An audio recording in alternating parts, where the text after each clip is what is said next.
الحمدللہ رب العالمین والصلاة والسلام علی خاتم النبیین اما بعد فاعوذ باللہ من الشیطان الرجیم بسم اللہ الرحمن الرحیم الصلاة والسلام علیک یا رسول اللہ وعلی آلک واصحابک یا حبیب اللہ الصلاة والسلام علیک یا نبی اللہ وعلی آلک واصحابک یا نور اللہ۔ مدنی چینل کے ناظرین دیکھ رہے ہیں پروگرام قرآن پاک ترجمہ و تفسیر کے ساتھ۔ الحمدللہ اس پروگرام میں ہم قرآن شریف کی آیتیں ترجمہ تفسیر کے ساتھ ترتیب وار سن رہے ہیں اور سورہ ابراہیم آیت نمبر 18 سے آج کے درس کو شروع کریں گے۔ اس سے پہلے تک ہمارا 13واں پارہ سورہ رعد اور سورہ ابراہیم کی 17ویں آیت تک کا درس ہو چکا ہے۔ اللہ پاک ہمیں قرآن شریف کے مطابق اپنی زندگی گزارنے کی توفیق عطا فرمائے۔ نبی کریم صلی اللہ علیہ وآلہ وسلم نے فرمایا،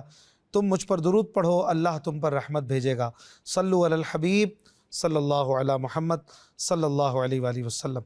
اعوذ باللہ من الشیطان الرجیم بسم اللہ الرحمن الرحیم۔ مثل الذین کفروا بربهم اعمالهم کرماد اشتدت به الریح فی یوم عاصف لا يقدرون مما كسبوا على شيء ذلك هو الضلال البعید۔ آسان ترجمہ قرآن کنز العرفان۔ اپنے رب کا انکار کرنے والوں کے اعمال راکھ کی طرح ہوں گے، جس پر آندھی کے دن میں تیز طوفان آ جائے تو وہ اپنی کمائیوں میں سے کسی شے پر بھی قادر نہ رہے، یہی دور کی گمراہی ہے۔ ناظرین کرام، اس سے پہلے جو آیت گزری تھی اس میں اللہ پاک نے آخرت میں کفار کے مختلف عذابات کا ذکر فرمایا، اور اس آیت میں فرمایا کہ کافروں کے تمام اعمال ضائع ہو گئے اور وہ آخرت میں کوئی نفع حاصل نہ کر سکیں گے، اور اس وقت ان کا نقصان مکمل طور پر ظاہر ہو جائے گا، کیونکہ دنیا میں انہوں نے اپنے گمان میں جو بھی نیک اعمال کیے ہوں گے، جیسے محتاجوں کی امداد کرنا، صلہ رحمی کرنا، والدین کے ساتھ نیک سلوک کرنا، بھوکوں کو کھانا کھلانا، مسافروں کی مدد کرنا، بیماروں کی خبر گیری کرنا وغیرہ، وہ ایمان نہ ہونے کی وجہ سے آخرت میں باطل ہو جائیں گے، اور یہی مکمل نقصان ہے۔ اس آیت میں کفار کے اعمال کی جو مثال بیان کی گئی ہے، اس کا خلاصہ یہ ہے کہ جس طرح تیز آندھی، تیز ہوا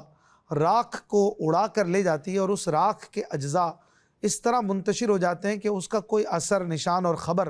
باقی نہیں رہتی، اسی طرح کافروں کے تمام اعمال کو ان کے کفر نے باطل کر دیا، اور ان اعمال کو اس طرح ضائع کر دیا کہ ان کی کوئی خبر اور نشان ہی باقی نہ رہا کہ وہ کب کیے تھے، کیا کیے تھے، کتنے کیے تھے، لاکھ ڈالر تھے، کروڑ ڈالر تھے، بلین ڈالر تھے، کچھ بھی نہیں، راکھ کی طرح بے نشان اور بے اثر اور بے خبر وہ ہو جائیں گے، کیونکہ ایمان نہیں۔ تو ہر نیکی کی بنیاد ایمان کے ساتھ ہے، اگر ایمان نہیں تو پھر آخرت میں کوئی نیکی کام نہیں آئے گی، اور یہی بات ہمارا عقیدہ ہے کہ آخرت میں وہی نیک اعمال فائدہ دیں گے جو ایمان لانے کے بعد کیے گئے ہوں گے، اور جو نیک اعمال حالت کفر میں کیے گئے ہوں اور نیک اعمال کرنے والا حالت کفر میں ہی مرا ہوگا تو اسے ان نیک اعمال کا آخرت میں کوئی فائدہ نہ ہوگا، جیسا کہ اللہ پاک ایک اور جگہ پر ارشاد فرماتا ہے، وَقَدِمْنَا إِلَىٰ مَا عَمِلُوا مِنْ عَمَلٍ فَجَعَلْنَاهُ هَبَاءً مَنْثُورًا، اور انہوں نے جو کوئی عمل کیا ہوگا ہم اس کی طرف قصد کر کے باریک غبار کے بکھرے ہوئے ذروں کی طرح بے وقت بنا دیں گے، جو روشن دان کی دھوپ میں نظر آتے ہیں۔ آپ نے دیکھا ہوگا کبھی دوپہر کے وقت آپ کسی کھڑکی کے پاس بیٹھے ہوں اور کھڑکی سے جو ہے وہ دھوپ چھن کر آ رہی ہو، تو یوں لگتا ہے کہ دھوپ کے ساتھ سینکڑوں، ہزاروں، لاکھوں جیسے چھوٹے چھوٹے چھوٹے چھوٹے ذرات یہ ہوا میں جو ہے وہ اڑ رہے ہیں، اور آپ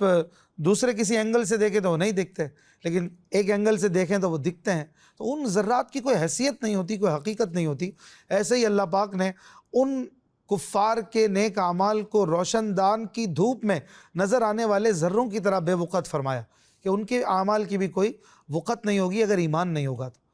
حضرت انس بن مالک رضی اللہ عنہ سے روایت ہے کہ حضور پاک صلی اللہ علیہ وآلہ وسلم نے فرمایا، جس مومن کو دنیا میں کوئی نیکی دی جاتی ہے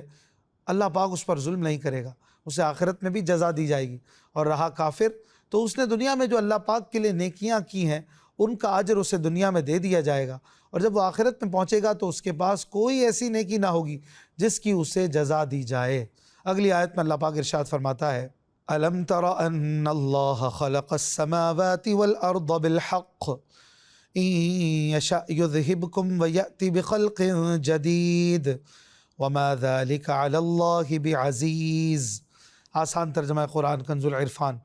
کیا تو نے نہ دیکھا کہ اللہ نے آسمان اور زمین حق کے ساتھ بنائے، وہ اگر چاہے تو اے لوگو تمہیں لے جائے اور ایک نئی مخلوق لے آئے، یہ اللہ پر کچھ دشوار نہیں۔ ناظرین کرام، اس آیت میں اللہ پاک نے فرمایا کہ زمین و آسمان کو ہم نے باطل اور بیکار نہیں پیدا کیا،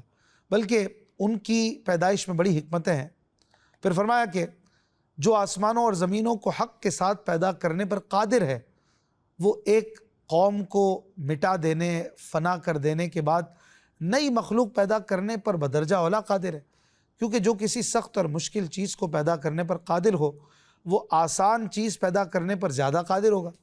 یہ ظاہری سمجھانے کے اعتبار سے کلام ہے، ورنہ اللہ پاک کے لیے ابتدا، اعادہ سب برابر ہے۔ حضرت عبداللہ ابن عباس رضی اللہ عنہما فرماتے ہیں، اس آیت میں کفار مکہ سے خطاب ہے کہ کافروں کے گروہ، میں تمہیں ختم کر کے تمہاری جگہ اور مخلوق پیدا کر دوں گا جو میری فرما بردار اور اطاعت گزار ہوگی۔ حضرت علامہ اسماعیل حقی رحمۃ اللہ علیہ فرماتے ہیں،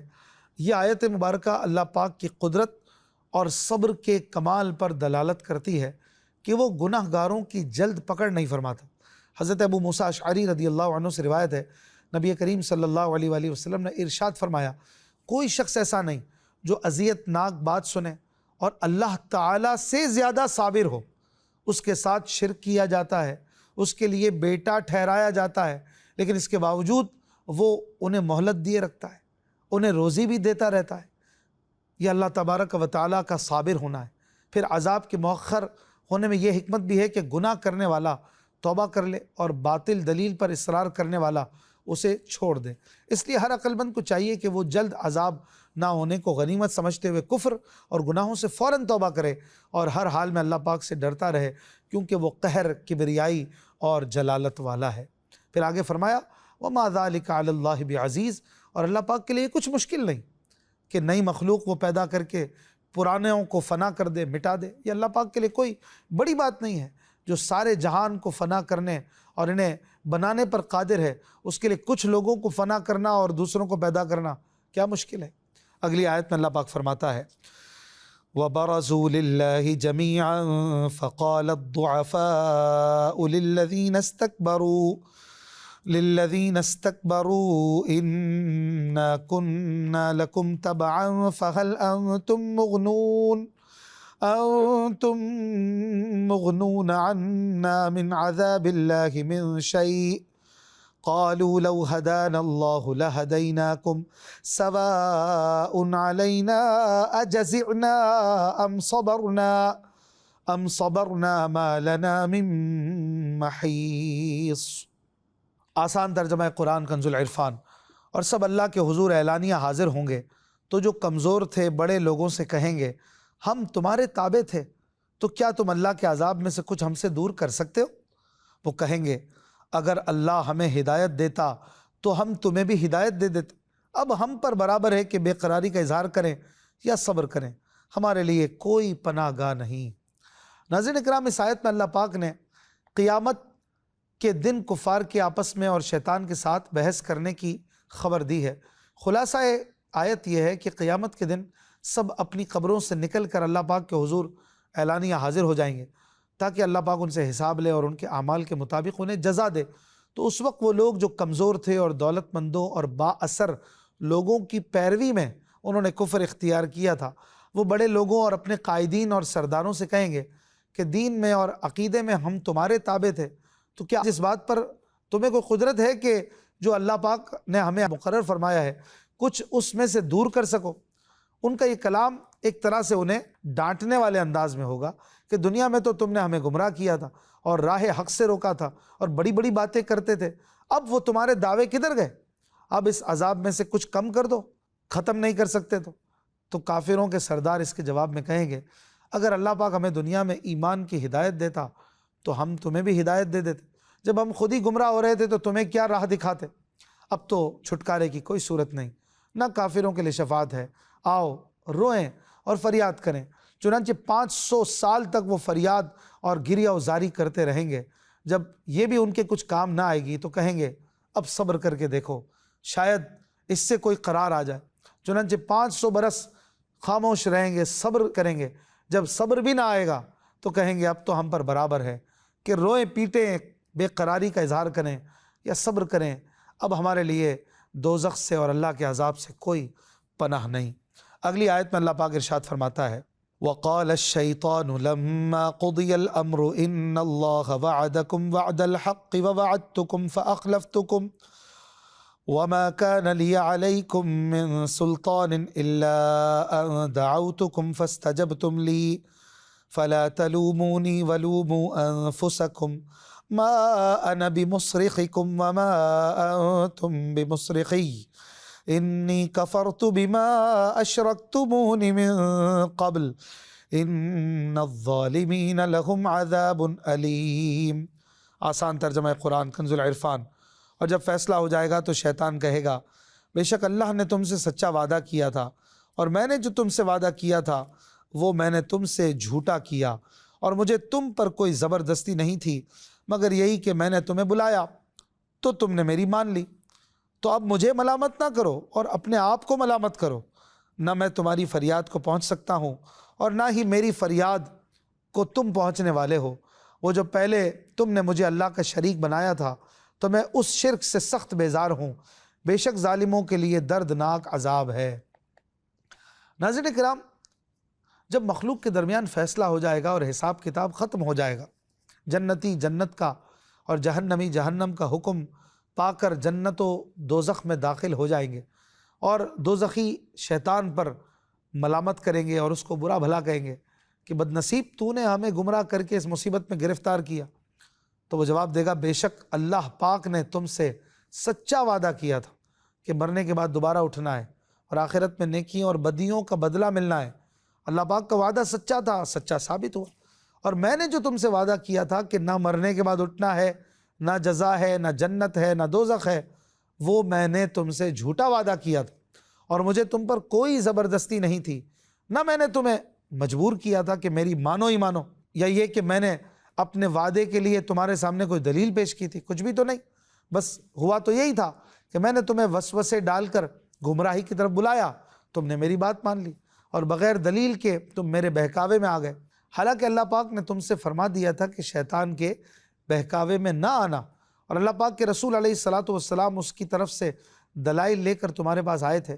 اور انہوں نے حجتیں پیش کی تھیں اور دلائل قائم کیے تھے، تو تم پر لازم تھا کہ تم ان کی بات مانتے، ان کے دلائل معجزات سے منہ نہ پھیرتے اور میری بات نہ مانتے، میری طرف توجہ بھی نہ کرتے، مگر تم نے ایسا نہیں کیا۔ تو اب مجھے مت ملامت کرو،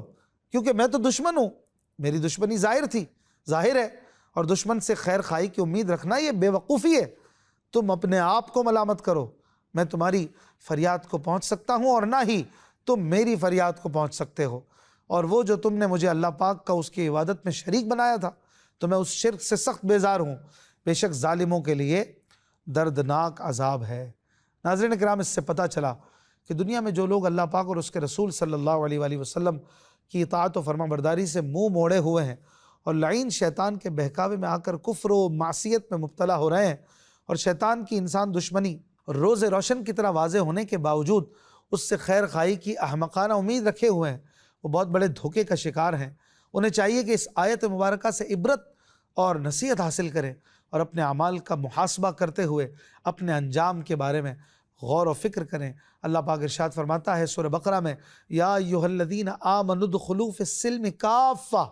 اے ایمان والو اسلام میں پورے داخل ہو جاؤ، ولا تتبعوا خطوات الشیطان، اور شیطان کے قدموں پر نہ چلو، انہ لکم عدو مبین، بے شک وہ تمہارا کھلا دشمن ہے۔ فإن زللتم من بعد ما جاءتکم البینات، اور اگر تم اپنے پاس روشن دلائل آ جانے کے بعد بھی لغزش کھاؤ، فاعلموا ان اللہ عزیز حکیم، تو جان لو کہ اللہ زبردست حکمت والا ہے۔ اور ارشاد فرماتا ہے، یا ایھا الناس ان وعد اللہ حق